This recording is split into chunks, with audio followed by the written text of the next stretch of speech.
আসসালামু আলাইকুম, স্বাগত ইজি নিউজে। ভূমিকম্পে দেশের বিভিন্ন স্থানে যে ক্ষয়ক্ষতি হয়েছে তার তথ্য জানিয়েছে ফায়ার সার্ভিস। রাজধানীর বিভিন্ন স্থানে ভূমিকম্প অনুভূত হয়েছে সকাল 10:38 দিকে।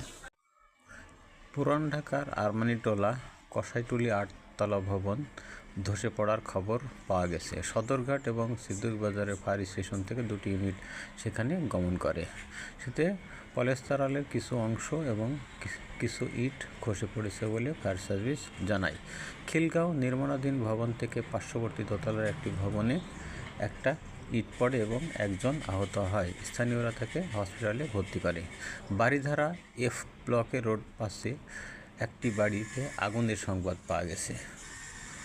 সূত্রাপুর স্বামীবাগে 8তলা একটি ভবনে অন্য একটি ভবন হেলে পড়ার খবর পাওয়া গেছে।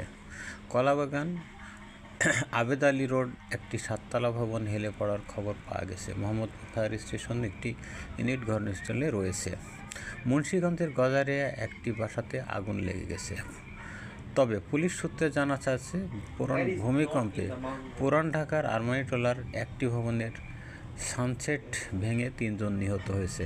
এছাড়াও নারায়ণগঞ্জের রূপগঞ্জে দেয়াল ধসে এক শিশুর মৃত্যু হয়েছে। এখন পর্যন্ত প্রাপ্ত তথ্য অনুযায়ী 100-রও বেশি মানুষ আহত হয়েছে বলে ফায়ার সার্ভিস সূত্রে জানা গেছে। আগারগাঁও আবহাওয়া অফিস থেকে ভূমিকম্পের উৎপত্তিস্থল মাত্র 13 কিলোমিটার, নরসিংদীর মাধবদীতে।